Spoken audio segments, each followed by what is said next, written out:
iryo jambo rararirose mwijoro kandi nasenze ndavuga Mana umpereze ijambo rizaherekeza ubuhamya bwawe.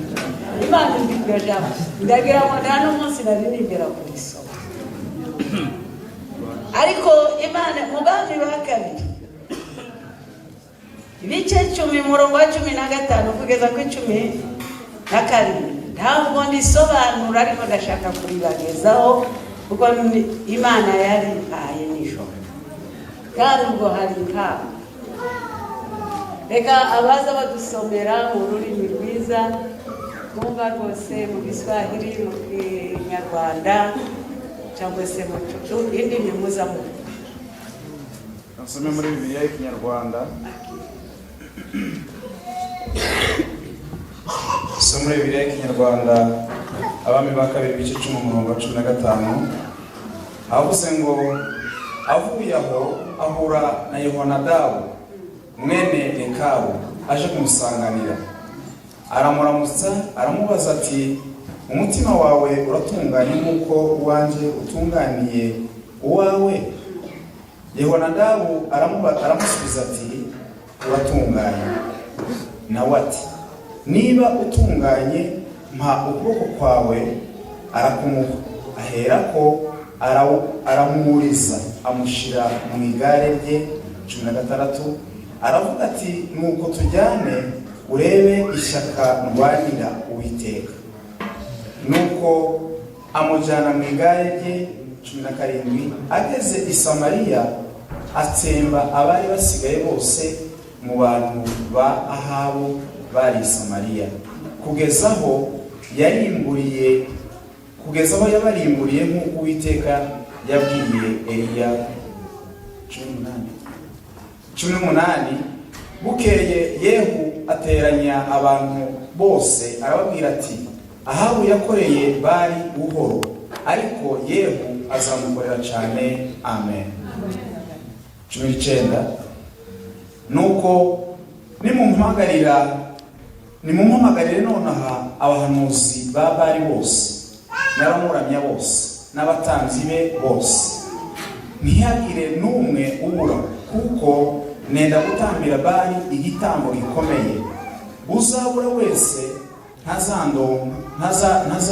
ntazandokoka. Ariko Yehu yabigenjeje atyo mu buryarya kugira ngo abone uko yatsemba abaramya Bali. 20 maze Yehu aravuga ati nimuteranire Bali guterana kwera, barabyamamaza. 21 Yehu atuma ku Bisirayeli bose, nuko abaramyaga Bali bose baraza, ntihagire umuntu n'umwe usigara ataje. Baraza binjira mu ngoro ya Bali, ingoro ya Bali yuzuye uhereye mu ruhande rumwe ukageza mu rundi. 22 maze Yehu abwira utegeka inzu ibikwamo imyambaro ati nzanira abaramya Bali bose imyambaro. Arayibazanira. 23 nuko Yehu azana Yehonadabu mwene Rekabu, binjira mu ngoro ya Bali, abwira abaramya Bali ati nimushake murebe muri mwe hataba harimo n'umwe wo mu bagaragu b'Uwiteka keretse abaramya Bali bonyine. 24 nuko barinjira ngo batambe igitambo n'ibitambo byoswa. Ariko Yehu yari yashize hanze abagabo 80, arababwira ati aba bagabo mbashyize mu maboko yanyu, nihagira ucika umubuze azamujyora apfe mu cyimbo cye. Amen. Amen. N'ijambo Imana yampaye nukuri, nubwo ntabona umwanya wo kurivugaho kuko umwanya waje ni muto kandi ubuhamya bwanje ntiburagira hagati, ariko munsi ndashaka kubabwira nk'amagambo asigaye 3 nimbara mbabwira ko Imana yangaye. ibindi buhamya tubizabushira muzabutegera kuri YouTube, muzasoma ibitabo seze niba byarangiye, hanyuma mushireho n'ibi byose twavuze hano, muzagenda kuva gato gato herezo muzaburangiza. Ariko hari impamvu Imana yampaye iri jambo, kandi ndumva hari icyo Imana yakoze muri iki gitera. Inyigisho twumvishije, nimba umuntu yarashize umutima we hasi akavuga ati Imana ndagusaba ngo ibintu byose bivugirwa bizaba ubutunzi bwanje, nukuri twarabitora. Ndabashimiye, Imana ibahereze umugisha. Imana ibakumugisha abakozi b'Imana batwakiriye. Imana ibakumugisha abantu b'Imana mwaguye kure mukaza kutwumva tutari bitangaza. Mungu awabariki sana. Sasa nimeshukuru sana kusikia kama chunguza mkasikiliza mkajua tumeishia wapi. Ila maana mmesikia na mmejengeka. Na nilikuwa nawaza kama tapata muda kidogo tu wa kuwapatia watu walio na maulizo, kwamba waweze kuniuliza hata maswali matatu mawili. Kama Mungu anakubali kutusaidia kuchukua muda jinsi ulivyo, mimi naweza nikaitika tena waniulize maulizo hapo katikati ya watu. Ukiniuliza ulizo katikati ya mambo nilizungumza nitakujibu. Lakini ukiniuliza nje ya ujumbe wangu ama ushuhuda wangu utapata jibu. Sasa jana tulishia kwa neno la ndoa za Wakristo. Tulipokuwa tukizungumza kuhusu ndoa za Wakristo, kuna watu wameumizwa. Kuna watu wamesikia mambo yamekuwa magumu. Kuna watu walifikiria labda wanayoyafanya yatakuwa kwa uficho, lakini ya Mungu yanafunuliwa wazi. Sijui aliye na tatizo kama hilo. Tagozo fiti cyo kibazo nje ndivugira gusa. Lakini usinichukie. Mimi nazungumuza yale ambayo niliambiliwa, na nitakuambia mwisho. Sheria nimepewa katikati ya ujumbe huo Mungu amenipatia. Kwa hiyo ukisikia ninasema jambo linakugusa ama linakuumiza, ujipatie muda wa kuomba, uulize Mungu, kwa nini mimi inaniumiza? Mungu atakupa jibu. Amen. Amen. Tumpepee Bwana. Amen. Naona tungali kwenye usingizi. Mwaoneshe furaha. Hebu mcheke kidogo. Mungu awabariki sana. Wakati mnacheka mnanipa nguvu. Hapo nikiona mnanyamaza ni kama mnanungunika, na mimi nitaogopa, lakini mimi siogopi. Tena najua mnanipenda sana. Na nyuso zenu zinaonesha kwamba mna furaha. Sivyo? Mungu awabariki sana. Wakati tumepita kwenye jambo hilo la ndoa, ndugu zangu, ninawasihi, ninawaomba, jambo lolote ulilolifanya hapa duniani unaweza kuomba msamaha na ukasamehewa. Lakini jambo ndoa, ikiwa ulifanya alianse na mtu, ukasimama mbele ya kanisa na mbele ya kundi la watoto wa Mungu na mbele ya Mungu, ya kwamba utapambana na majaribu na matatizo na umasikini na magonjwa na kila aina matatizo, eske utavumilia? Ukasema ndio nitavumilia. Utavumilia mpaka wakati gani? Mwisho nini itawatenganisha? Ni mauti, si ndio? Mwanejibu watumishi wa Mungu, si ndio? Lakini sasa jambo hilo linalokufikia linakufanya uachane na ndoa yako mliopatana, ni neno nje ya yale maneno ulizungumza mbele ya kanisa.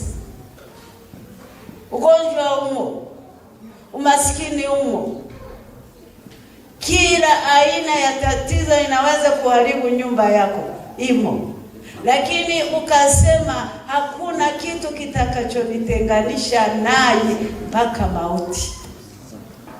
Lakini leo watu wamejiletea masheria mbalimbali. Eske wakati huo masheria hayangekuwepo?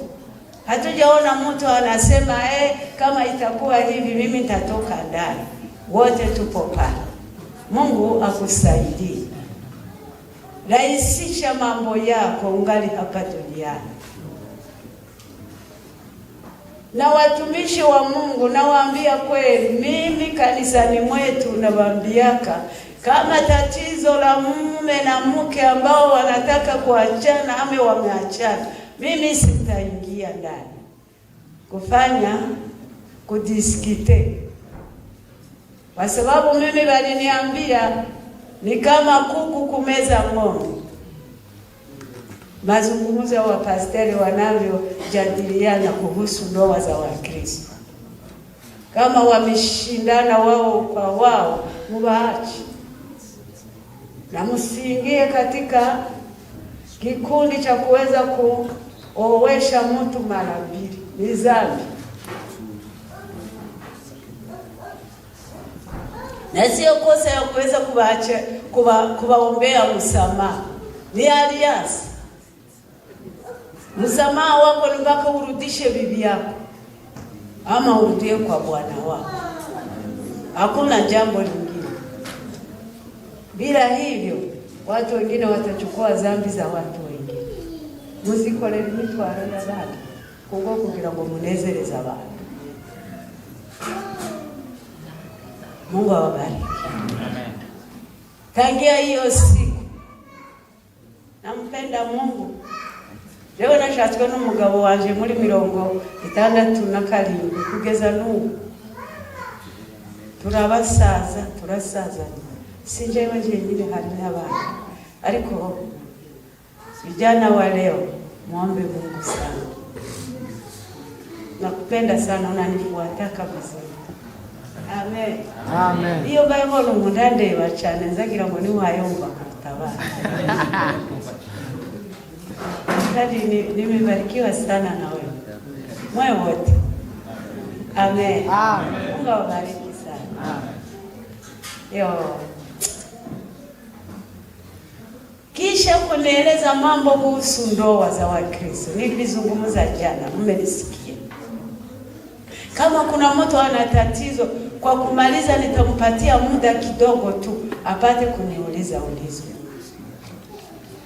Kisha hapo nikaona wananitoa pale. Niliwaambia makundi ya makanisa. Niliwaambia makundi ya wapasteri wakizungumza kuhusu ndoa. Niliwaambia watoto wadogo wanaokufa, wanauawa na watu wengine. Nikaona sasa wananipeleka, wananionyesha njoo tukuoneshe watu waliokufa kule kwenu, ambao walikufa wanajua kumtumikia Mungu. Utajiri walio nao mbinguni. Nitege sikio. Arangira ngo kwinureba abantu bapfuye bava mwisi barakoreye Imana neza. N'abandi bapfuye ari abakristo ariko batazi gukorera Imana. Turi kumwe. Tuzamura amaboko. Imana ibahereze. Amen. Nifuza ukunda gukurikira no kumva cyane, nivuga kurengeza amaboko uzurengeza abiri. Sema amen. Amen. Jewe kunda abantu cyane. Ariko gasi ni wowe gasi na wagiri umugisha. Mbona ko banjana. Mbona ko bangeza mu muhanda. Mwijuru habaho imihanda.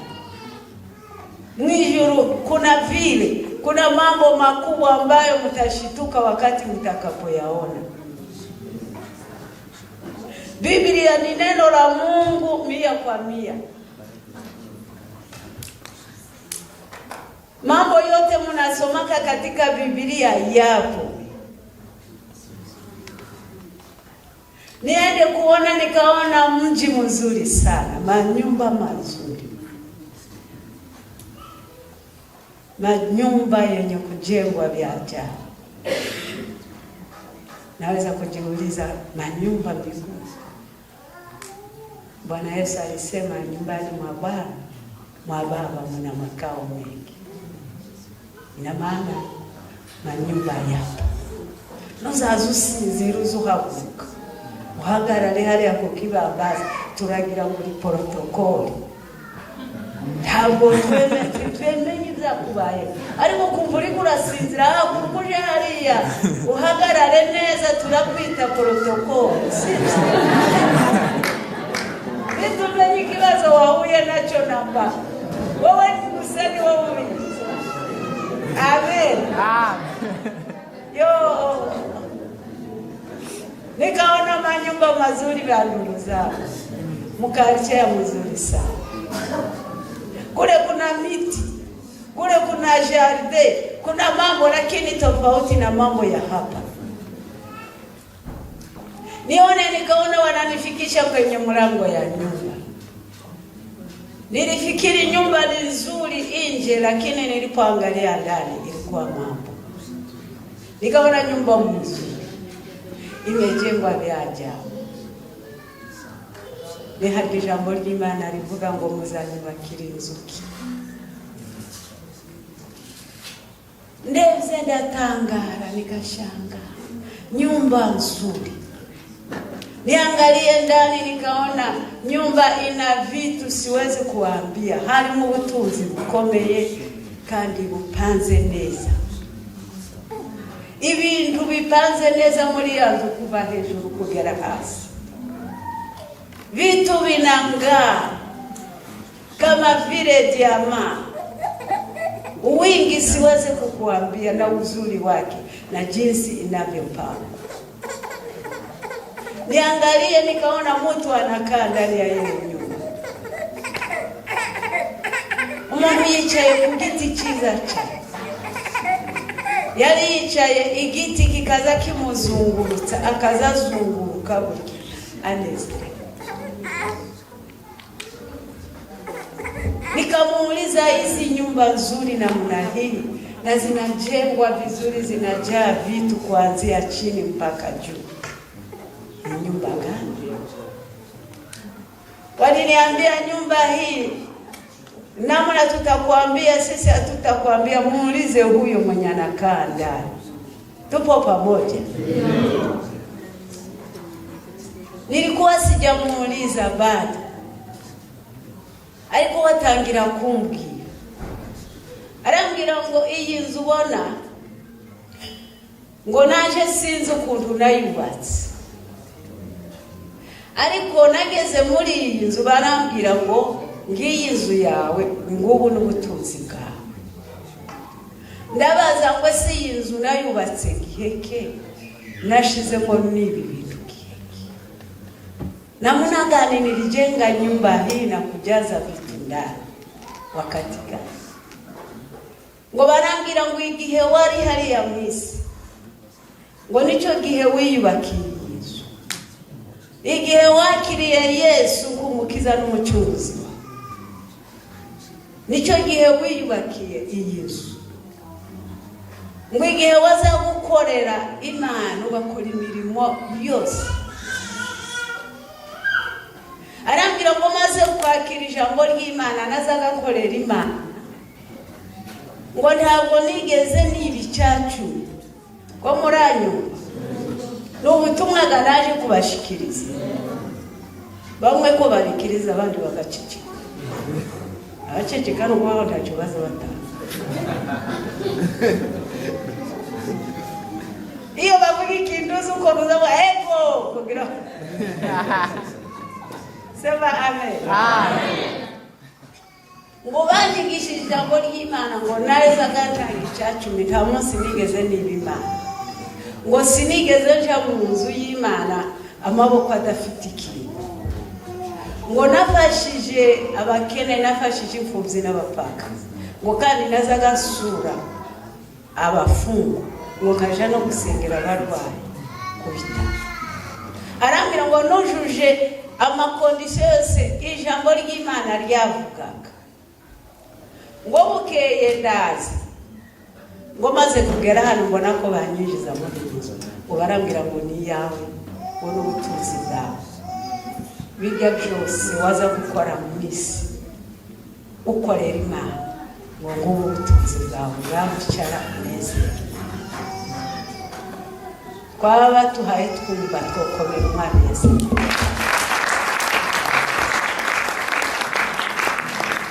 Arambwira ngo icyo nabonye nasanze icyo umuntu azakorera Imana kiri hariya nicyo azasanga hano. Icyo uzi ukorera Imana nibwo butunzi bwawe wabandanya. Arambwira ngo kuva uwo munsi ninjiye muri iyi nzu ngo naranezerewe cyane. Babishize mu mutwe.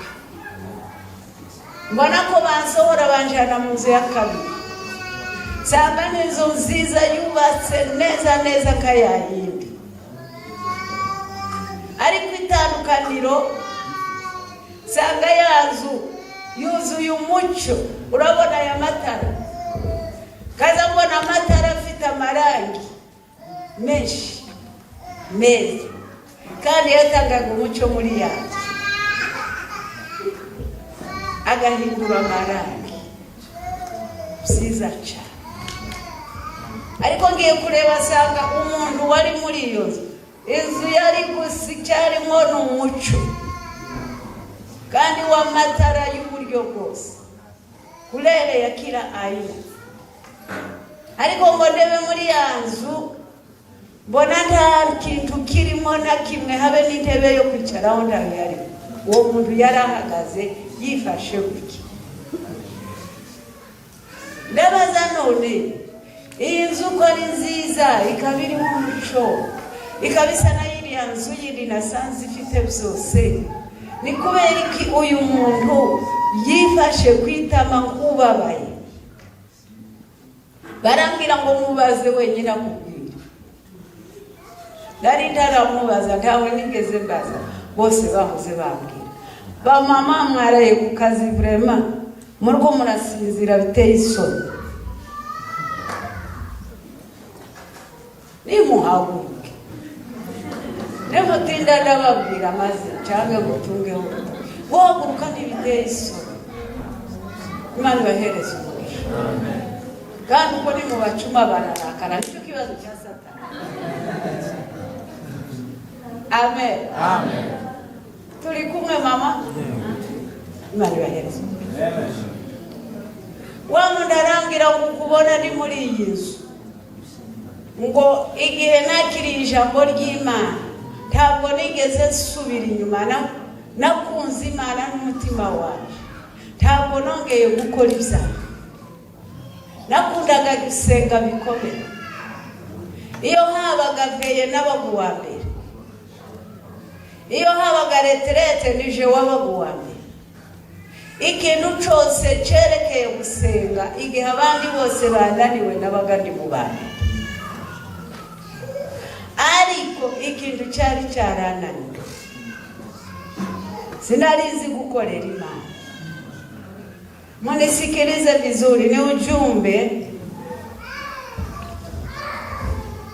Ngo sinarizi gukorera Imana, narizi ngo gusenga birakwiye, narizi ngo gusenga iyo usenga udakora ibyaha ijuru ni iryawe. Ariko sinigeze ntanga icacumi mu nzu y'Imana, sinigeze ntanga amaturo mu rusengero.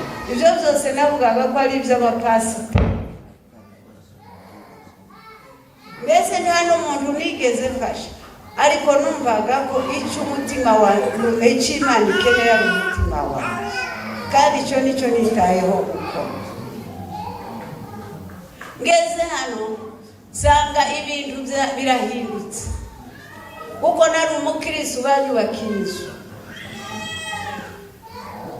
Ariko kubera kuko nta kintu na kimwe nigeze nkorera Imana, inzu yaje iri munsi, n'intebe yo kwicaraho narayibuze, nicyo gituma mpagaze gutya. Arambwira ngo mfite umubabaro kubera yuko narizi ngo ndi umukristo kandi zaje mu ijuru uzabona byose. Kumbe mu ijuru uzuhabwa ibyo wakoze. Biblia inatubwira ngo imani isiyo na matendo imekufa. Uko ni ukuri. Ukwizera kudafite imirimo kuba gupfuye. Biblia irongera avuga ngo abantu bene abo ngo bazaje mu ijuru nk'abokotse umuriro. Umukristo udakora icyaha azaje mu ijuru wemera Yesu Kristo. Ariko niba udakorera Imana uzagenda kumukene. Arambwira ngo ngeza nahise nibuka ijambo ryanditse mu gitabo cya Matayo ngo bazaga batwigisha muri Matayo 6:19 kuri 20. Msijiwekee hazina zenu duniani, nondo na kutu vinaharibu na wevi hawana budi. Waliko mwibikira ubutunzi bwanyu mu ijuru hatagera ingesi n'inyenzi cyangwa abajura ngo babwire ngo kuko ubutunzi bw'umuntu buzaba nihazaba n'umutima w'uburozi. Sibyo? Yego. Arambwira ngo iryo jambo naryibutse ngeze hano. Ariko hakuna namna ingine ya kufanya. Takundi no guhabwa ibiwanye n'ibyo wakoze. Imana ntizakugabanyiriza ibyo wakoze kandi ntizakongerera ibyo utakoze. Imana irahereza umugisha. Amen. Umenye gukorera Imana mukiri hano. Hari abantu babaho agakora kuva referenye kugeza retrante, naho wakorera amasaha 3 ariko ukayakora kuva ku itariki ya mbere. Sinibwira ko washobora kubura icyacu gikwiye. Ariko baje kureba muri kare ya Ingereza bagasanga ufite amadolari 100, uzitanga 10 atanu. Ayo Imana haravuze ngo ibyo nibyo bya bindi bipfuye icyumba ushatse wanabira kandi torero Imana ryawe kandi umurimo wakoreka. Ariko uzukora bifite akamaro. Wakora byose, wakwigisha ubutumwa, wasengesha, wanaririmba ndetse ugasiriba. Iyo tuvuga abasiriba ntimukazemo kuvuga ngo wenda ngo shitani ababwire ngo nini. Nje kunda gusirimba cyane. Amen. Amen. Turatanga ingero z'abantu.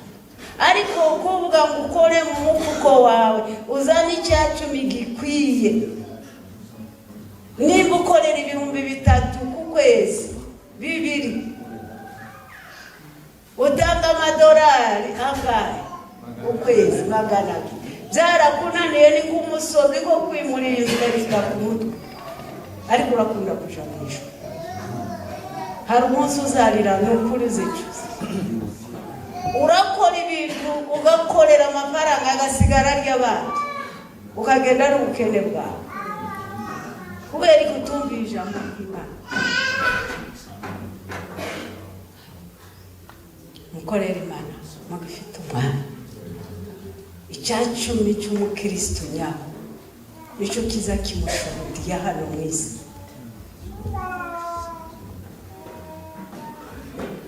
Baramwe bavuga ko umwe butaza gutanga icacu.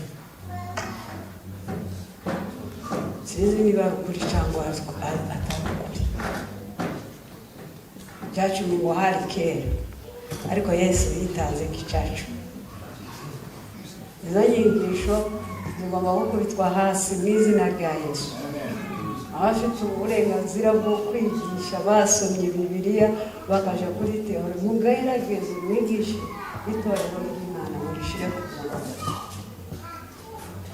Kandi cerekeye amafaranga z'abantu benshi baza bafashwa no mu butumwa, ariko ab'Imana baza bafashwa.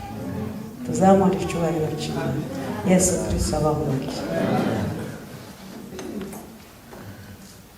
mu nzu ya gatatu ninjiye mu nzu zitatu gusa. iya gatatu nasanze irimo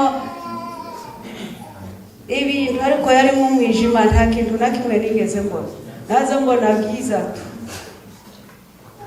ariko wa muntu turi kumuhaye ugenda ambwira munini muremure, mbona ko yinjira muri ya nzu, mbona umucuranzi sangamo ibintu byinshi byiza, n'umuntu warimo nawe yicaye kuri iyo ntebe ihaye imuzungurutse,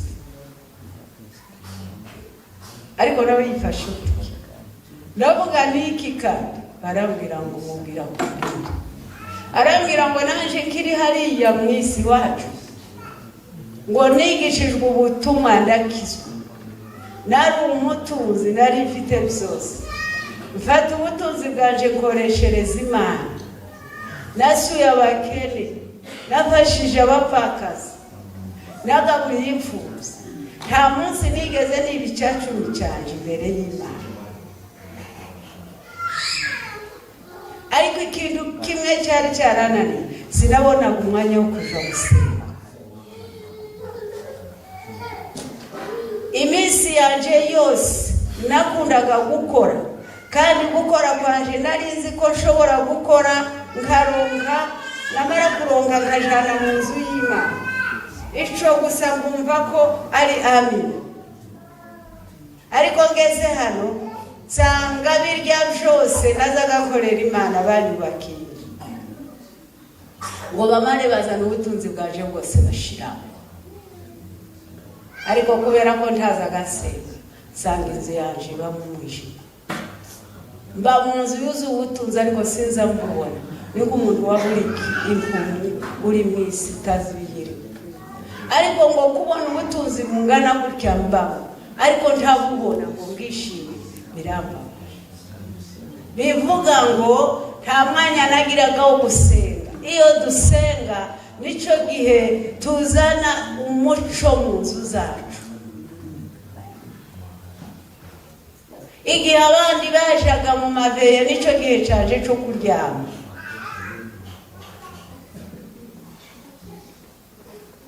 igihe abandi bajaga mu rusengero gusenga kuwa kabiri, kuwa gatatu, kuwa kane mu mibyizi, nico gihe nabaga nagiye muri shift zaje, muri shift arikiriza.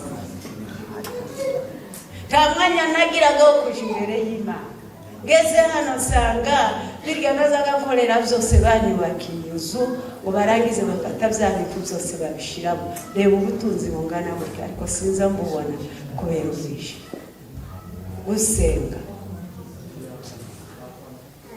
babimbwiye jewe ndatangara, ndabaza ariko uyu muntu yabaga ko twebwe twahoraga mu butayu. igihe cyacu twazaga tumara mu butayu dusenga, iminsi yo mu butayu yari myinshi kuruta iyo mu nzu. ndibaza uyu muntu we yabagahe utazusenga. ariko naje kubibona, Imana izi kwereka ibintu bizabikiriye. reka dusangire ijambo ry'Imana, murare mwico mutaramuka, kandi urasanga mpagaza bari bahetse.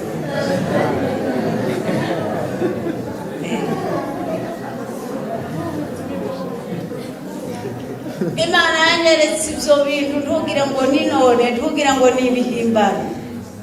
imyaka irakwiye, mu mwaka utaha ndakwiza imyaka 50. Imana yabinyeretse muri 68. Imana yari izi ko umunsi umwe azagera mu bantu bene abo babaho batazabasenga. ngeze muri Canada niho namenye yahishurwa Imana yambwiye.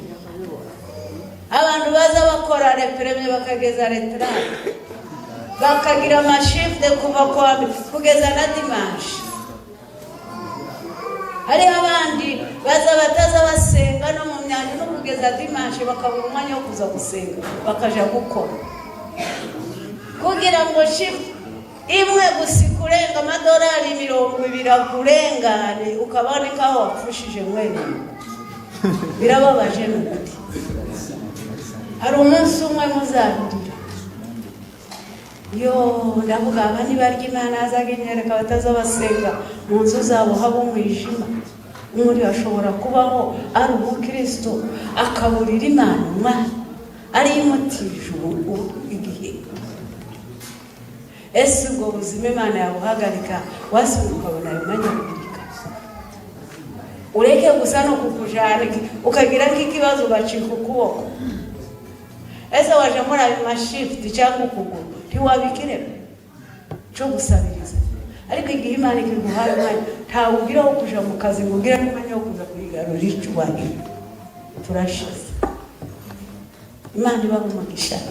Ndababwira ngende ejo ntimuzagira amabuye ko ntawe muzabona. Tuvuge ngo amen. Aravuga ngo kubera izo mpamvu ndababaye kuba ntuye mu butunzi bungana gutya ariko ndashobora kububa.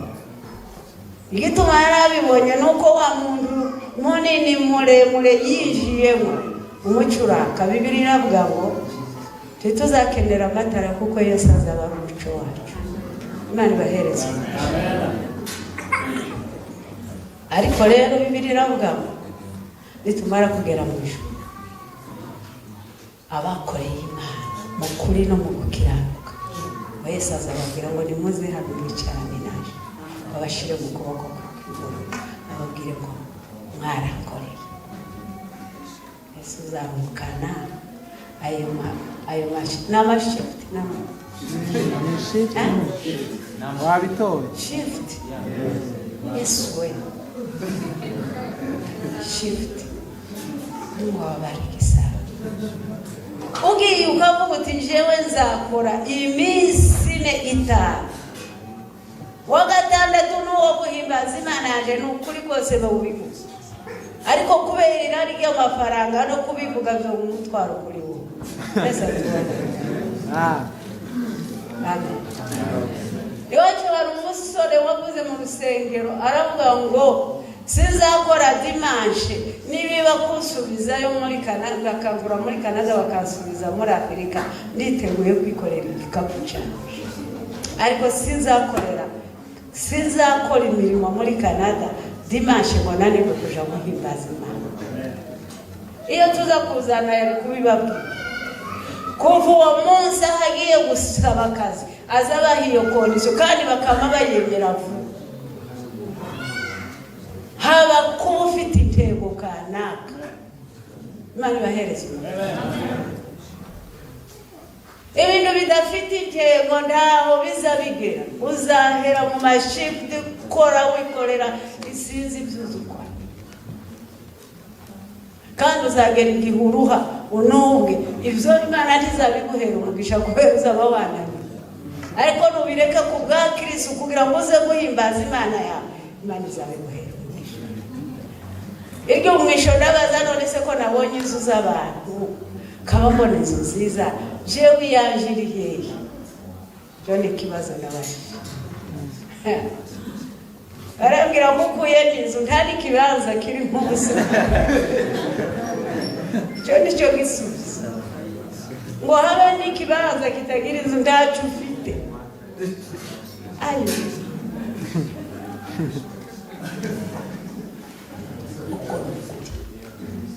muri 68 kandi iyo nkaye mbivuga zasa n'uwabibibona. Ariko nabwiye Imana ngo Mana, nubwo ndazabona icyo ngutangira nkabura icyo ngukore, uzite no ku ntambwe zanje nzagenda kamara ibihugu nazungurutse Kongo n'amaguru. Amarejo niba ari 40 niba ari 40 ya Kongo nayagenze n'ibirenge. Hari igihe nigeze guturika amaguru arabyimba, turika amazi mvuye muri Zura urahazi. Ndagenda n'ibirenge kuva Moba zone, ndazunguruka Moba ndaseruka Ikarema, ngeze ahantu sinzi nimba ari maze nkamusururira amaguru arabyimbangana buri araturika.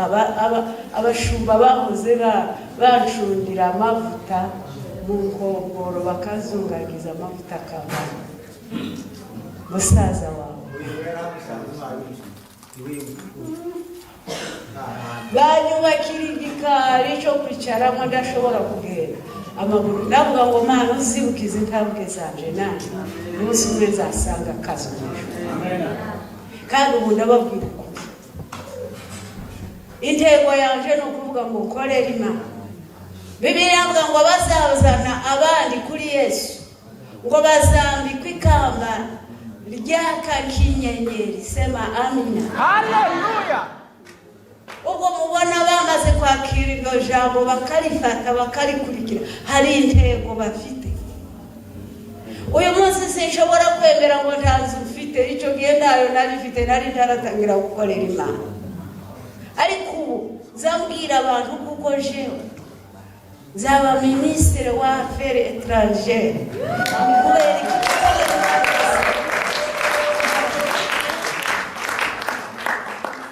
ukipenda uitike usipende waje nazungurutsa amahanga. Ejo naroge maze kugenda mu bihugu birenga 100 y'amakontinenti atanu baza muvuga namaze kuyinjiramo yose, ariko mfite intego ninarengo yuko ivy'Imana yanyeretse byose ndashaka kuzabigeraho kandi unifuate. Nuzumva amakuru kurije uzahakikishe neza hari abahagutse kubwo gutukabe abakozi b'Imana. Aho sindi murabo nta n'intego mfite yo kugaruka, ariko icyo ushoboye ndagikora kugira ngo zabone ijuru kandi sikagenda amaboko ari munsi. Nimushake mukorera Imana uburyo mushoboye kuko ibyo mufite timuzabijana muzabikorera abandi basigare babirya mugenda amaboko ari munsi. Unaweza kwenda leo jioni hautarudi, urupfu rwamaze kutuzunguka. Imana ibaho umugisha ntabwo bikunze ko dukorera Imana mukuri no mu gukiranuka. Bambanaho banako banjana reka mvuge gatoya reke kubarambira uyu muntu asigaye yumva afite impagarara yo kugenda ntacaza afata, ariko mbona ko banyereka bariyeri ibariyeri n'ikimuki mu rurimi rwawe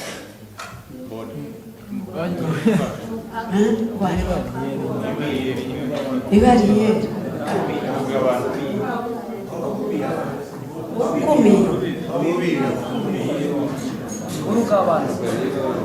murabyo amen. Ngiye kureba mbona hari abasirikare bahagaze neza bambaye gisirikare kandi batinyisha. Ndavuga ino naho haba abasirikare nk'abasirikare bo muri Kongo bateye ubwoba gutya. None ko ndafite identite iwacu abasirikare bazaga babaza carte identite ndavuga ko ntayo mfite ndaca. Baba turi kumwe nabo baramaza ngo kubera iki utayifite. Ndavuga si mwebwe mwanzanye mbaye nihuta nta mwanya nabonye wo gushaka identite yacu.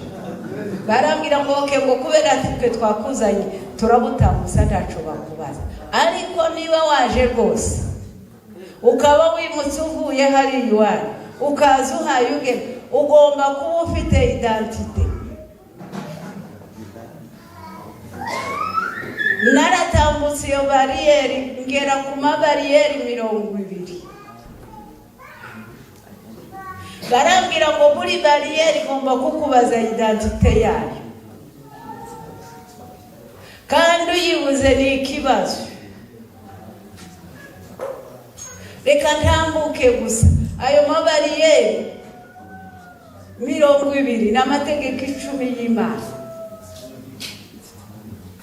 n'imbuto z'umwuka amatunda ya Roho batubwiye ejo ice rya 20 ni wokovu. Mukristo agomba kubigira pana kuvuga ngo twakijijwe kubw'ubuntu tuzaja mu ijuru kubw'ubuntu. Paulo yaravuze ngo nibwo dukomeze dukora ibyaha kugira ngo umuntu w'Imana bugwire. Avuga ngo tibikana niba ukoze ibyaha kana waramaze kumenya ukuri nta kindi gitambutegereje.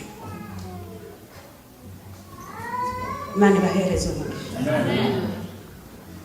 Mbona ko tugenda noneho reka mpina amagambo noguma kuvuga sinayarangiza kandi ntimwambwira ngo hagararira ijambo ndangirije mbona ko banyereka hano iwacu bisi mbona hari umwijima nk'uku kwa nijoro, ariko ngo ndebe muri wa mwijima mbona umwijima gusa, barambwira ngo ngaho reba neza, ngo ndebe muri wa mwijima mbona ibintu biba bigenda k'ingurube birya umwanda hanze. Barambaza ngo biriya nibiki, ngo ni ingurube baza batunga hari iwacu. Arambwira ngo ziriya ntabwo ari ingurube, bariya nibo bantu basize iwacu, ngaba bantu. Ariko bariya ntabwo ari abakristo, ni abapagani n'abanyabyaha. Ngabariya mukuri Imana isibaho. Ambwira ngo umunyabyaha naho wakwambara neza ugashaza pe, kuko mama Domitira yashajije none.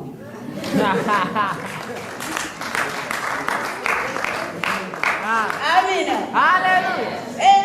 Turashatse guhindura kugira ngo babwire neza.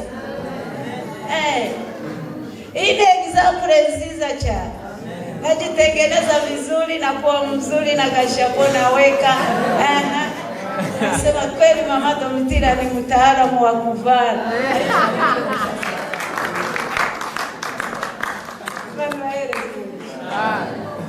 Umunyabyaha n'umupagani nao wakwamba ugasokoza imishazi kagwa mu mugongo kawe nawe ugashaza neza n'akarangi ku munwa n'ingo ukazitira, amaze warangiza ugashiraho agashapo kaka kanje. Ariko uri umunyabyaha Imana ngo izi kubona nk'ingurube ihaye ry'imyanda ku mwana. Mwenye zambi hana heshima mbele ya Mungu. Mwenye zambi jina lake halijulikane mbinguni. Mwenye zambi ule vizuri, ulale vizuri, tembea na Mercedes, magari ya sasa, lakini bado haudageuza maisha yako mbele ya Mungu. Wewe ni kama nguruwe inakula mchafu kuyalala. Birababaje cyane. Ngo ndagize mbona ko banyereka udutara dutoya tumeze nka kuri yo kudukoroboye two muri Afrika twinshi, ariko tuzana agaco gatoya cyane. Ndabazana turi adutara duhaye twerekana umucyo muto cyane. Niki ambwira ngo bariya n'abakristo, bariya n'abakristo. Umukristo wese usenga mu kuri no mu mwuka, ahari hose agenda aboneka mu maso y'Imana. Tuzamurire Yesu. Umukristo usenga mu kuri no mu mwuka agenda aboneka imbere y'amaso y'Imana. Naho ngo waburi inyuma y'umugi mu giturage hatagera n'imodoka nkagurya kwiwacu murenge, ariko uri mukuri ukiranukiye Imana izi kubona nk'umuntu utanga umuco. Imana ibahereze umugisha. Mukristo afite valeur imbere y'Imana, ariko si kama wewe naye jifananisha. Mwenye haki, mtaalamu wa kusikiliza neno la Mungu na kulikariri, wazage ndaboneka mu maso y'Imana. Bibiri iranga ngo turi umuco umurika hacuza umwijima. Yesu abahereze umugisha. Amen. Umukristo ni umuntu w'igitangaza mu maso y'Imana. Timugomba kwifata uko mutari, msijikamate kama watu wa dunia, muko watu wa ajabu sana. Nicho gituma Bibiri tubwira ngo umunsi itorero rizagenda ngwisi zacura umwijima. Twebwe turi umuco uruta umuco w'aya matara tubona, kuko dutanga umuco mu ngeso zacu. mu magambo tuvuga, muko tugenda, mu mirimo dukora, none umuco wacu kabadumbe. Usije ukajifananisha, utawatambua kwa matendo yao. Mungu awabariki. Amen. Ambira ngo mwebwe aho muboneka hose mugenda muboneka mu maso y'Imana. Mbega umunezero. Ntabwo uri umuntu wa hivi, ntabwo uri umuntu wo kubonerwa, uri igitangaza. Ubwo abandi babona iby'isi bije nabo bakabishimira, bakibagirwa wajibu wabo, bakayoberwa akamaro bafite. Muri abantu b'igitangaza bashobora gutanga ingero ku bandi. Timukaze mwigana bisi ngo modeli niza nawe ujinye, nibambara ubusa basaze ku misozi ngo ni modeli, nibambara kora nawe wambara ikirote, nibatobora amatwi nawe utobora ururimi, nurangiza washize amahereni ku mutwe ngo niho ugiye kuvuza ingoma bari ku mutwe bari mu mutwe. Musijifananishe na wao, timukaje kubiga ahubwo nibo baza kwiga kuri mwe. Musiaibishe kanisa la Mungu. Abimana bagenda kabimana, bakagenda borohisha. Turi kumwe. Imana ibahereze umugisha. Timukambara ubusa, Bibiliya iravuga ngo mwikwize. Bazababwira ngo ntimuza musirimuka ko muza mwambara ibitenge muri Amerika. Uzababwire ngo mafu. Ikibazo nuko uzabyambara ntunasirimuke ku mubiri kandi no ku mutima urindi. Ugomba gusirimuka. Iyo umutima wasirimutse n'umubiri uzusirimuka. Yego ndi igikwembe kuko niwo muco wacu. Bibiliya ntitubuze imico y'igipagani. Amen. Hari umumama wari kundeba cyane kishima ariko ategikusiza. Amen. Nikandagize. Nukuri iyo mvuga ibyo mwijujewe sinzanuka. Kandi gano ubutumwa Imana yambwiye ngo zaje kubabwira. Arangije kunyereka gutyo, anyereka ikindi kintu cyari kiryamye kimeze ko kumwite w'inka babaze bakawuta ahantu, wa mwite urabora, umwite ni ngozi ya ng'ombe. Nikaanza kuona mainzi wanatambaa juu yake. Hapo ni sazi zuzuye kuri wa mwite waboze. Barambaza ngo kiriya niki, ndavuga ngo umwite w'inka bataye hariya. Barambwira ngo ntabwo ari umwite w'inka, sio ngozi ya ng'ombe, ile ndio mwili yako, ule mubiri wawe aho uryamye. Reba uko umeze kuva uyu munsi, umenye ko umubiri wawe ari uruhu uzarwambura ukarusiga. Ni igitaka kizasubira mu kindi.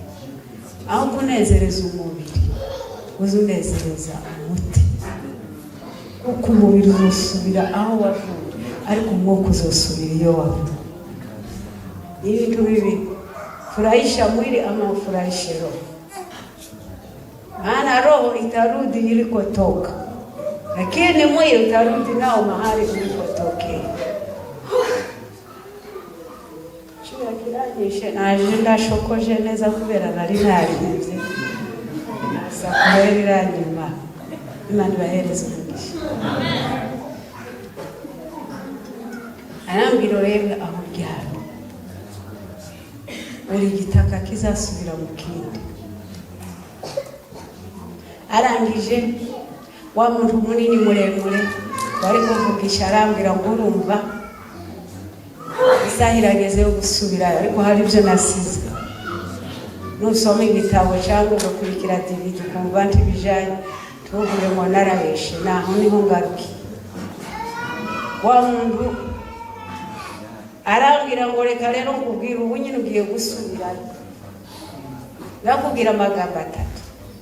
Icyambere ugende ubwira abo mwari kumwe bose kibazo cyo kubatizwa mugende mubatizwe mu mazi menshi. Uwo ni umubatizo ukuri kandi ni abantu babatizwa bakera ariko kubera intege nke z'abantu bagiye bahinda ariko umubatizo nyakuri ni mu mazi menshi bisobanura gukana na Yesu Kristo no kuzukanwa nawe. Mugende mubatizwe ndimurabatizwa. Ijambo rya kabiri niba muri abakristo nimuja gusenga timugasenge mu izina ry'umuntu kanaka. Maria Mtakatifu, mama Mungu, Joseph Mtakatifu, sijui Gabriel na nimuza gusenga muze muvuga ngo Mana Data mu izina rya Yesu. Mwarangiza mubwira Imana ibyo gushaka. Timugasenge mu izina rya shapuri, timugapfukamira ibigirwamana. Muzasenge mu izina rimwe gusa, izina ry'Imana, mu izina rya Yesu Kristo. Amen. Amen. Genda ubwira abantu. Ijambo rya gatatu ugenda ubwira abantu umuntu wese ushaka kuja mu ijuru agende yemere Yesu Kristo kumukiza n'umucunguzi.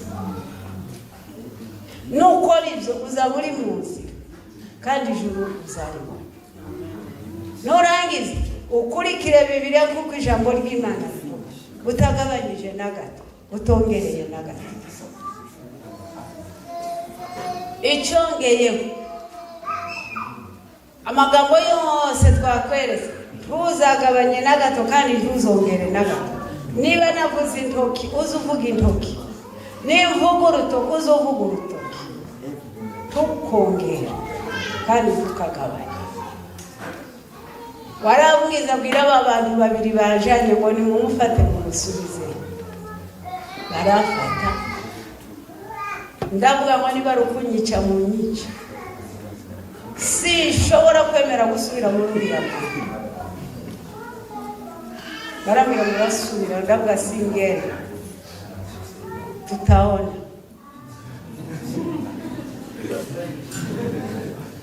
Barambwira uragenda ndavuga singenda niba rukubita mu baro banyereka baca bo bari kubasengera n'ukuntu bari ko bari bafite ubwoba ko bari babwiye ko barabica n'intagaruka. Ndababwira hainiangalie sitarudia. Ariko abantu barafata n'imbaraga zose bafashe nka polisi. Sinzi polisi hano wanyu kwimeze wacu polisi yo muri Canada iteye barafata neza. Ndababwira basi nimureke mbasi tibana nyemereye mbonye batanyemereye ndabaruboroga cyane ngo ndebe ko wa muntu munini muremure ashobora kungirira imbabazi kuko narize cyane ariko ntibigeza nita. Hari uzarira cyane kubera uri mu bibazo tubone bisubizo ukajira mu Imana yagutaye iranga. Baranzana kugeza bangejeje hariya nasize ikoti ryanje nicyo kiza kimbabaza ukuntu narisubiye kugira ngo barinyishize. Navugije induru ndaboroga aho cyari kiri cyari cyamaze kubora.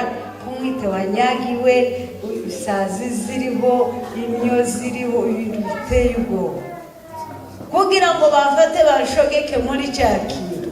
Habaye intambara ariko kuko bari babiri kandi bafite imbaraga banyinjijemo bitabagoye mpaye ndira.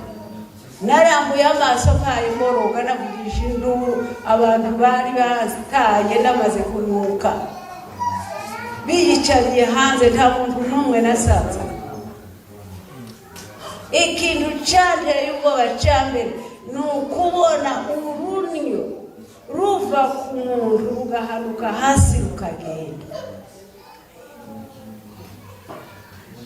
Ahantu hose hari habunze hagaragaye ikintu kanaka, ndaboroga mvuze induru cyane. Abantu bazanywe n'induru bari bicaye hanze bamaze guhunga impumuro. Ndabyuka nsanga nije nyine mu nzu. Nari maze iminsi mike nshatswe, kandi kera abagabo b'abanyamurenge bakundaga abagore babo. Nubwo rimwe na rimwe bavuga ngo bazaga badusuzugura ko baradukunda. Amen. Ariko ngiye kubyuka nsanga nije nyine, ndaboroga ndarira.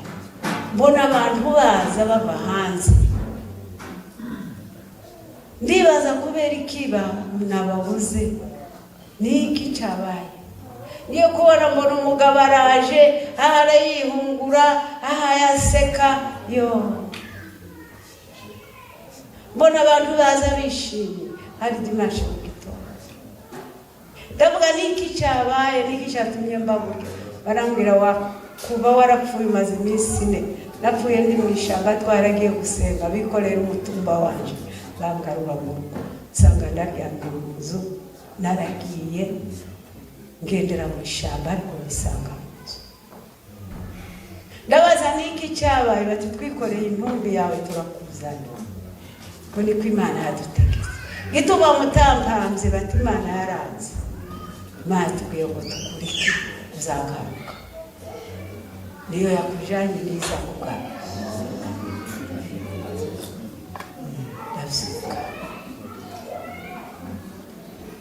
Sinagiye kubitara ariko baranyogeje, namaze nk'amayinga 3. Ndibwira ko tukiri kumwe. Yego. Kandi mufite amatsiko yo kumva ukuntu nagarutse. Ubuhamya nabukase. Namaze amayinga 3. 3 semaines. Kugira ngo umubiri wanje ugaruke neza. Bahaye babimpagira niyoza. Nta miti basize. Impumuro itangira kugaruka. Tangira kuvuga neza. Ndangije ibyo byumweru 3. Ndavuga ni mwumpe Bibiliya. Abantu baza bavuga ngo iwacu abantu bigishijwe n'Umwuka Wera kwandika no gusoma. Ariko jewe nigiye mu ijuru. Umunsi nsoma dosiye yanje kabona n'ibora. Ndavuga ni mwumpe Bibiliya, bampa Bibiliya. Ngo ndebe mbona amandiko nariko nsoma niyo yayandi. Tangira gusoma. Ngiki kintu cyakoze ku mitima y'abantu. Baravuga n'ukuri haraho yari yaragiye. Abantu tubana umugabo wanje bo tubana mu Mana. Ndavuga ni mwumve ni Bibiliya baramba amandiko ni yayandi ndasoma. Wanagize ndavuga ibyo nabonye ndabibabwira. Ndabanza ndihana ibyaha byanje. Ibyo nakoze abo nibyo. Nuwo ntashoboye kugarurira ibintu bye kuko ntobibona. Ariko namwihaniye. Nihana ibyaha ndafite isoni. Ngo ndangize ndababwira tuje mu mazi kubatiza. Ico gihe abantu bose bagiye mu mazi n'abagatulika bararuha baje mu mazi. Padiri Chima yaba mu Kagogo ajana abantu b'abagatulika bose basohotse bagiye kubatizwa. Haba uwamusho. Iyo wamusho yaje izihindura abantu. Tuvuge Haleluya, haleluya. Iyo wamusho yaje izishamburiya. Kandi gushamburiya kwiza izistanziriza wowe ikagushamburiya wowe. Kugira ngo uze gushamburiya abana ni wowe uzaza gushamburiya. Bari bahereza umugisha. Amen. Ukabanza ugashamburirwa neza ugashirwa ku murongo. Je kugira ngo Imana inyereke izinyereke ibyaha byanje. Yesu abamugisha. Hallelujah. Wandangize turabatizwa twabatizwa turi ibihumbi kubera twabatizwa n'amakominote yose. Yeremera umubatizo w'amazi menshi. habuzutse abantu amatorero amadini ahora arwana, abantu bahora basubiranamo. Umuntu yashaka gutandukana n'uwundi agashaka rezo, ariko kuva ico gihe abantu baribana nabo, abatazaga bagenderana baragendererana, itorero riba karimwe. Nibuka bazaga bahana amayinga, haba uwamusho y'igitangaza, abantu barakizwe. Kuva uwo munsi kugeza uyu munsi wa none 68, kuva umunsi Imana ingarura mu mubiri naravuze ngiye gukorera Imana. Kuva uwo munsi kugeza uyu munsi narahagurutse mva mu nzu mbigicirwa mu bagore b'abanyamurenge, ndatukwa ibitutsi byo mu isi yose. N'ababonye umurambo wanje bararuha barambiruka, cyamburiwa n'imiryango, cyamburiwa n'abakozi b'Imana n'abana mu rusengero. Kagenda kamara umwaka naragiye mu ivugabutumwa amezi 12, nagaruka bati bamutenge ngo yataye umugabo yabaye ikirara. Narara muri hoteli, naririwe hoteli kandi nigisha abakuru b'igihugu bagakizwe. Ejo bati yaraye muri hoteli n'abagabo indaya Karuhari. Ntaco ntabonye, ntaco nkaba, ariko ndashima Imana kuko yakomeye.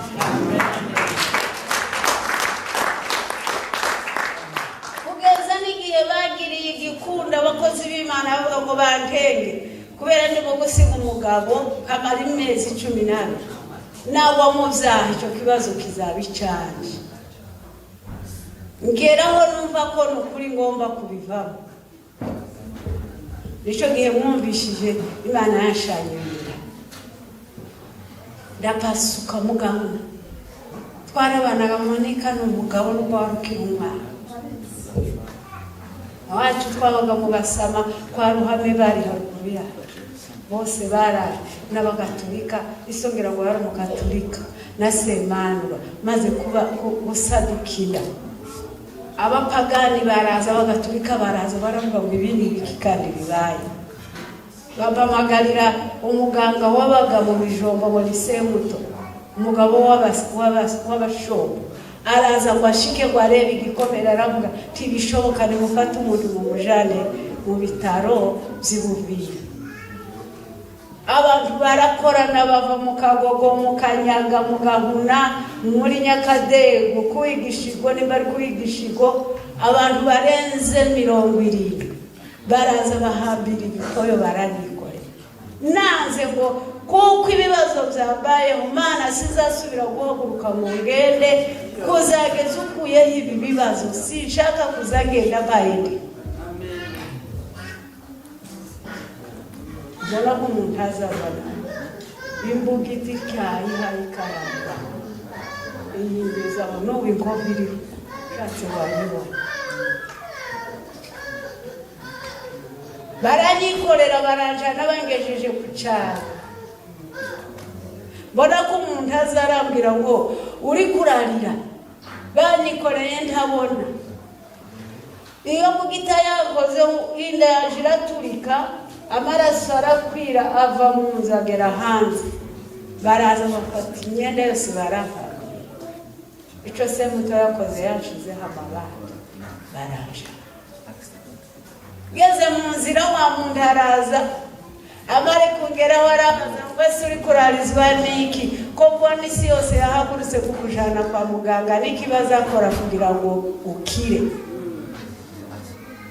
Ndavuga nanje simbizi, tiwahindukira ngo wihana usaba imbabazi. Bibiliya ivuga ngo rejeyeni murejeye, tusikilizane, zambi zenu zikiwa nyekundu lakini zitageuka, zitakuwa nyeupe kama theluji. Jina la Bwana libarikiwe. Amen. Na niwahereze umugisha. Emera ukora icyo wahamagariwe kugira ngo icyo gikomere gikire. Ndavuga Imana ni ngize ubunyene, ndahaguruka ubunyene ngende kuvuga ubutumwa. ntuzasubire kumviriza amagambo ndavuga n'ukuri.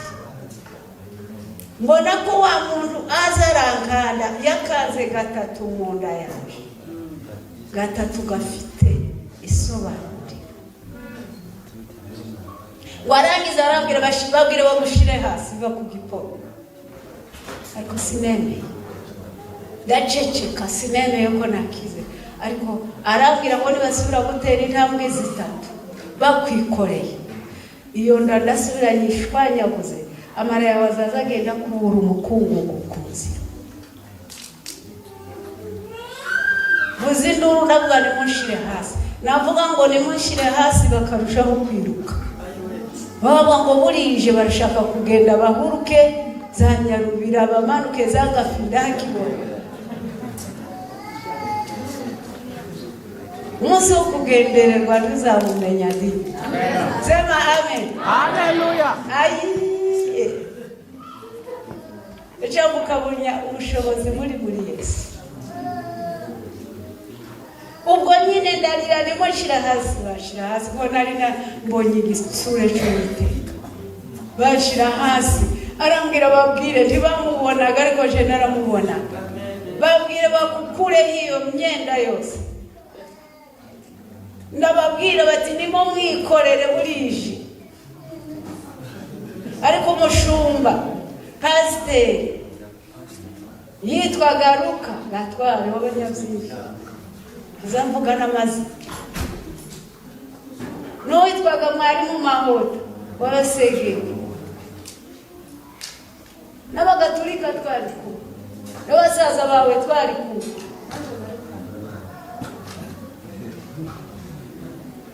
Abantu baramuruye n'abagore baraza kungikora, bagenda baperekeje bare Imana yacu. Nimba wumva mvugia Imana narabibonye. Kama unasikia naeleza imbaga zikaza kumunwa hari icyo nabonye ndi. Ndagishe baragemerera baranka bashira hasi bacima ingozi barampa ndahaguruka. Kuraho imyenda abantu bose barareba. Igikomere cyanje cyafatanye cumi ukuye kwa maraso yarahari kumwe. Sinageze kwa muganga nagarukiye gucaga muri Nyamushi. Turasubira tugira ngo twamaze isaha yose abantu bahaye barira bihana. Abazi Yesu baravuze ngo Yesu araje. Abapagani barakizwa abanyabyaha bariha. Turataha ngenda n'amaguru. Twaraye kumugete mu basaba. Inka zirabagwa ibintu birakomeye. Wamushiyongeriraza. Abagabo batandukanye n'abagore, umugabo akamayiruka akaje gushingura umugore wiwe mu rugo rw'undi mugabo wamushaka.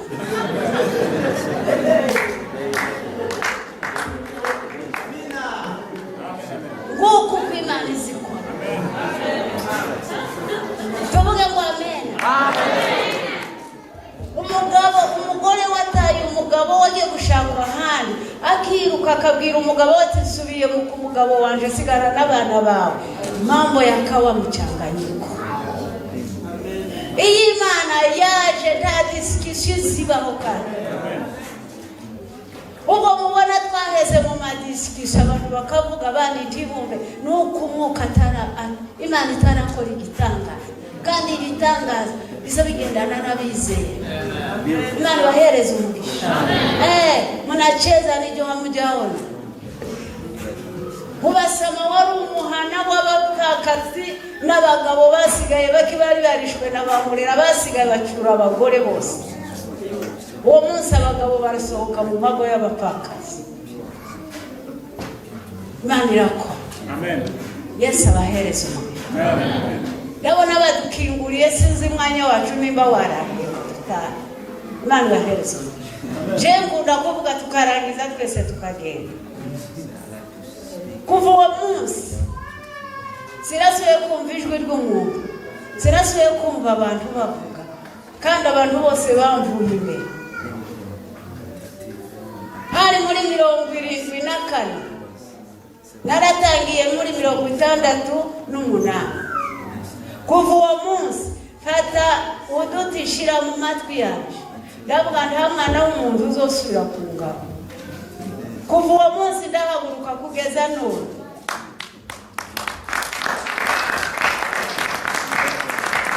Reka mbabwire ngo kiticho nivunia, nina neno la kujivunia. Kama nawaambia ujumbe, sifite ubwoba, sifite isoni, kuko kuvimana impamagaye ntabwo nigeze mpenya ngo gende mu yindizi. Nahagararanye n'Imana igihe nashatse kugenda kuko Imana yankubise inkoni, wabikundira bahana kugeza uyu munsi. Reka rero mbabwire ndangiza ngo kuva uwo munsi kugeza uyu munsi nahagurutse gukorera Imana kandi nzageza ndangije. Ejo bundi nahagurutse ndwaye amavi, nagiye kwa muganga barambwira ngo bagomba kuyabaga bagashiramo ibindi biplastic bari plastic bari.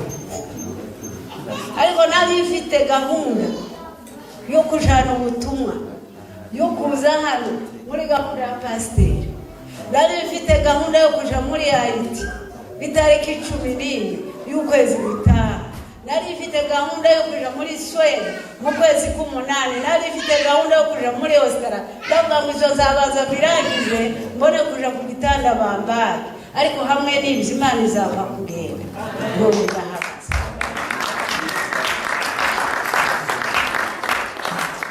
Tabarambiye kuva uwo munsi kugeza uyu munsi. Nahubiri injili sio kuwa na majadiliano. Zati nyama suimu.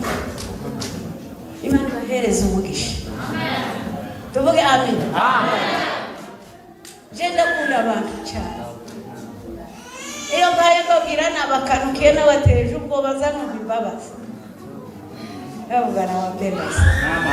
Ariko Yesu nuba. Ngarutse inyuma ndare. Nari napfuye. Tangira kunuka. Iminsi n'abantu barampunga. Umugabo wanje arampunga. Twari tumaranye imyaka mike. Ariko impumuro imaze kuzura inzu abantu bose barasohoka baragenda baje kwicarira hanze. Byutse nsanga ndije nyine. Nari kumwe nabo tuvukana. Mama twavukana turi barindwi. Batatu ariko bose bari bamwe. Abavandimwe abo twakundana bose barahunga sigara jenyine mu nzu. Byutse nsanga ndije nyine. Nilikuwa na wandugu, nilikuwa na marafiki, lakini nikajikuta peke yangu. Ndugu yangu, hauna ndugu, hauna rafiki, nikwambie ukweli. Hauna ndugu, hauna rafiki. Hawa wote mnaishi nao ni bavuaze na bavuazini na babanyi na baturanyi. Bagukunda kukivuga nabo bakavuga bakagusaba ukamuha. Lakini ngoja sasa roho itoweke. Bazategereza ngo baje kuguhamba vuba baze baruke. Timwamuherekeje mu gitondo. Abari barushe ubonye bararuhutse bararyamye bari basa nabikoreye imvumi ku mutwe. Ubonye bararuhutse nta nusubira kumurimo kuko uyu mugore we n'abana. Ariko mwebwe ni nguba ku ijoro ku ijosi. Hauna ndugu, hauna rafiki. Aba wote ni bavuaze. Ariko dufite inshuti imwe gusa. Sema amina. Amen. Ufite inshuti idashobora kukwanga, inshuti idashobora kugehemukira, idashobora no kugusiga n'umuntu utumwe gusa. Kandi iyo nshuti mu gihe gikomeye nicyo gihizi kwegera, igihe abandi bakwanga ikaza yimegeranye kugusaba. Naho waba ugeze ku nkingo yo gupfa yuzi uguherekeza kugeza mu Yesu. Una Yesu, una yote. Amen. Niba ufite Yesu umutunzi, uri umukire, ufite byose. Ariko niba udafite Yesu, uko masikini, uko mtu wa kuhurumiwa sana. Ariko ufite Yesu, ufite byose. Wa muntu yaravuye kugenda ubabwire ngo umuntu wese ushaka kuja muri azakire Yesu. Kandi n'ubu ufite Yesu uzaba ufite byose. Yesu ni number 1. Amen. Amen. Jewe sindize nigiye mu ijuru. Naragarutse ngo nshike mu gitabo ndatangira ndasoma. Iyo ngandika mu ijuru sinigeze nandika. Ariko iyo mpabwa ikaramu nkandika mu ijuru, ubundi mba ndi sekreteri w'abaperezida. Amen. Amen. Kuva uwo munsi korera Imana kugeza uyu munsi. Kaniambia nini mama Domitila? Mwenye nilienda mbinguni niko ete. Retere mnasema. Siwezi kumsikia Mungu kamurani. Umuntu utize. Iretere. Nabuke muri village, korera muri village shakirwaye. Munsi umwe gusa iminsi ngeze mu ijuru. Ngarukane. Amina. Sema amina. Amen. Yesu Kristo. Utaweza kupishana na mama Domitila, utaniambia. Nampenda Yesu. Imani tazitinyaho bavuki. Titinyaho bakuri. Tihindishwa umushitsi no kuba warabaye inganji mu bisesero. Nazaga mzuka mu gitondo tugasanga inzovu zuzuye imisozi kagashira. Kikibira cimutse kikaza ku musozi. Ariko Imana ikamenengana ikinjira mu muntu wabaye inganji. Ahantu hatagera imodoka, ahantu hatagera n'ikinga. Ndetse ndagira ngo n'inyoni zaho n'izindi nyoni zo mu bindi. Ariko Uwiteka akamenengana kandi. Kuva uwo munsi bora n'Imana. Imana ibura muri village. Imana igendesha mu mavili. Sema amen. Amen. Nabaye Imuvira ndagenda je Kinshasa kapitali ya Kongo. Kaza nkora. Iyo wamaze kwemerera Imana.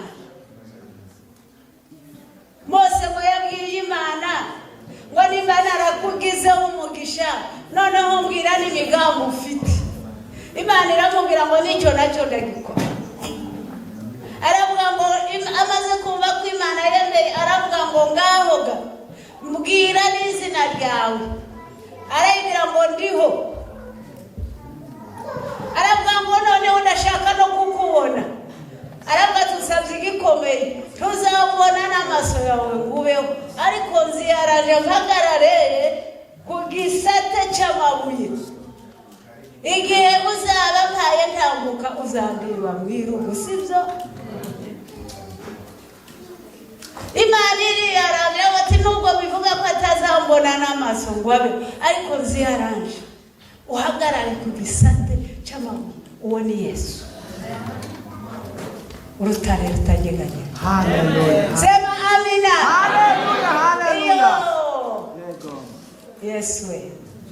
Imana imuhereze umugisha. Amen. Iyo wamaze kumvikana n'Imana isigaye ivuga ntudisikite nawe uzuvuga iku. Niko jambo ry'Imana lilivuga ngo wanakuwa mchanganyiko, hakuna discussion.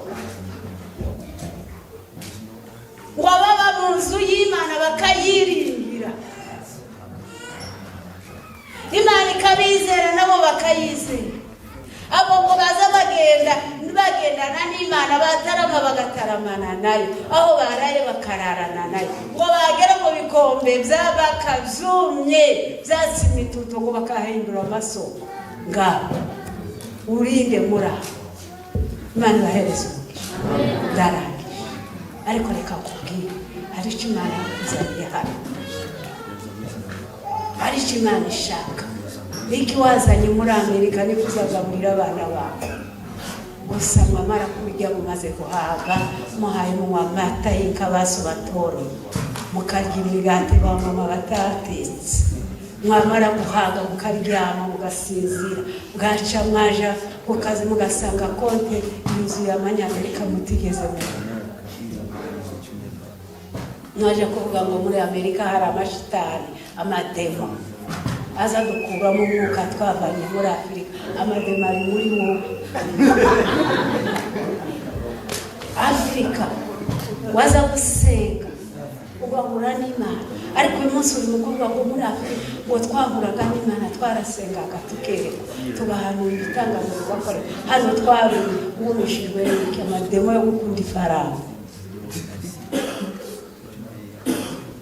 ngo iyo bageze ahumye ngo baza bahahindura amasoko. Yesu amen. Ndarangije ariko ndashaka kubabwira ko Yesu hari impamvu Imana yabaza kuvuga ngo umunyamurenga kwiragire isi hari impamvu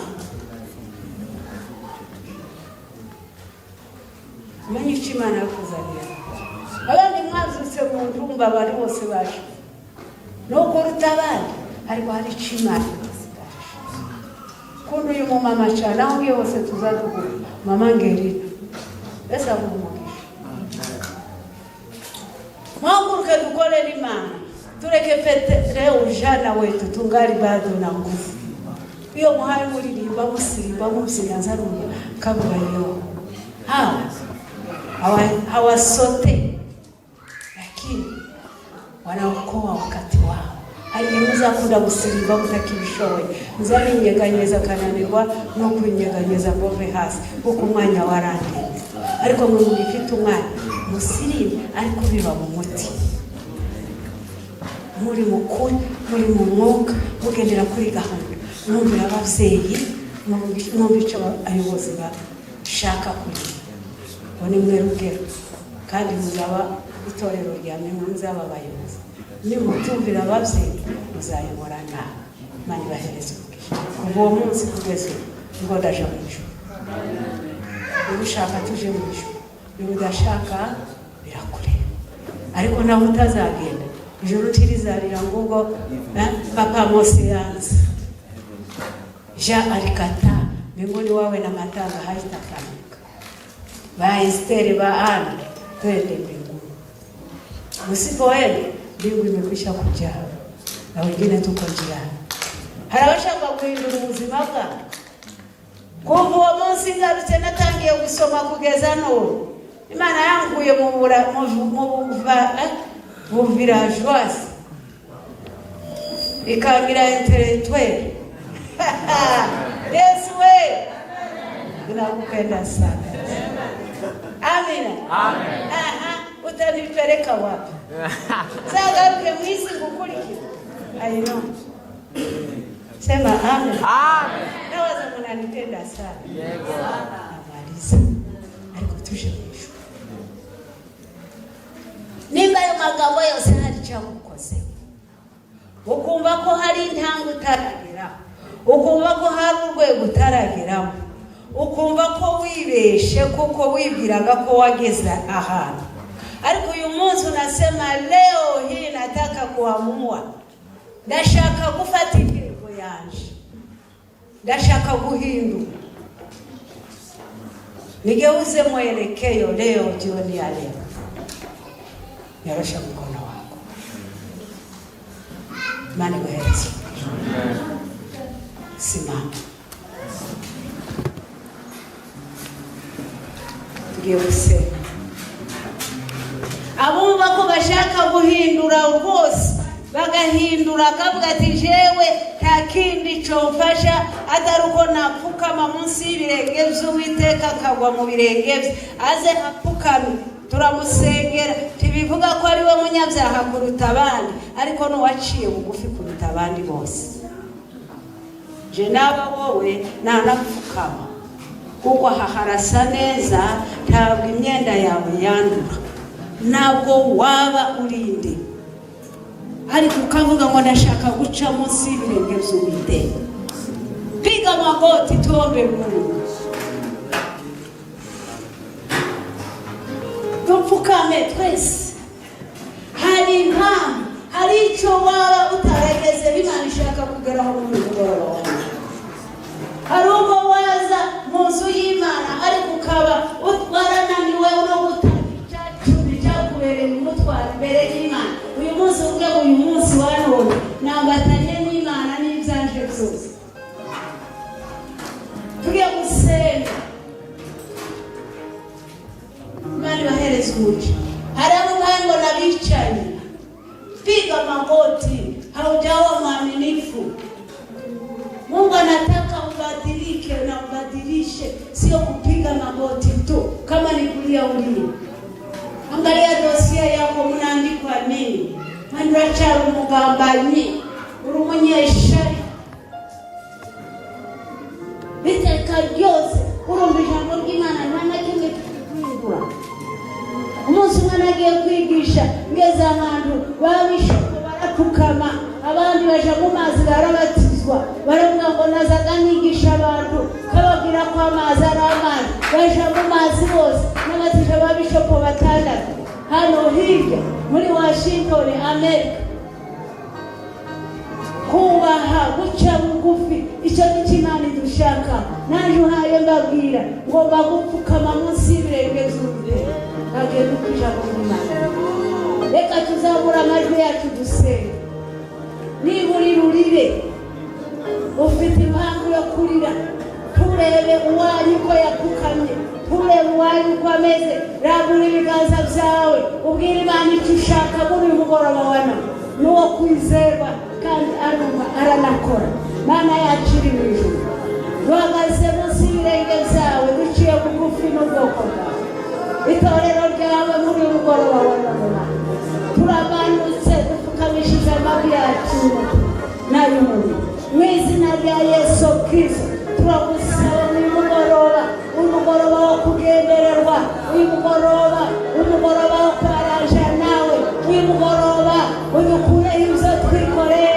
Turashaka kumenagura, turashaka gukuraho, turashaka gutsinda za kingi z'abari yubatse mu mitima yacu, zitubuza kuzamuka, zitubuza kuja imbere, zitubuza gukunda Imana no kuyubaha. Twabaye ibikoresho by'abari mu mitima yacu, ariko umunsi turamenaguye mu izina rya Yesu Kristo w'i Nazareti. Mana ukora ibitangaza muri mugoroba mu mutima wa buri muntu wese. Mana uhagarariye ku mitima y'abera bururutse bagasiga ibyubahiro byabo bakavuga ngo ngiye kwaranje n'Imana. Mana ukora ibitangaza. Buri wese uri hano agende yoroshe, agende anezerewe, yumva ko yahuye n'Imana.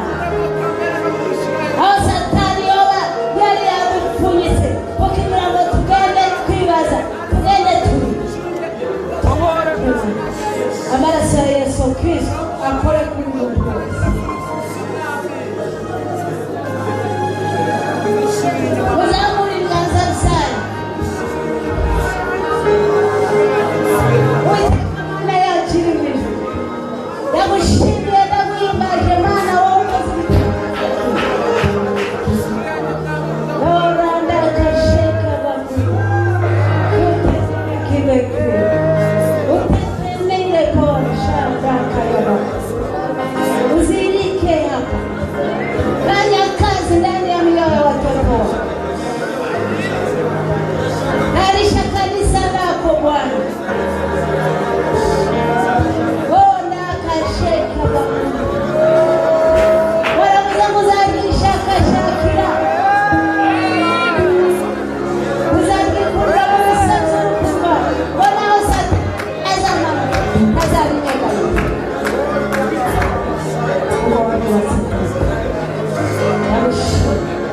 serezi mukisha wana wawe magambo bakurisha bazamure muchura imigambi ya Satani kuyikwamisa.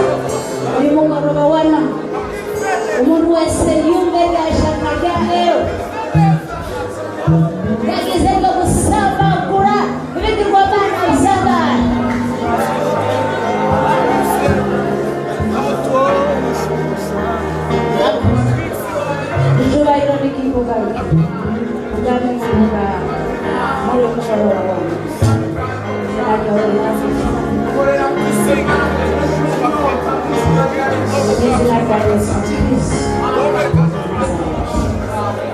What is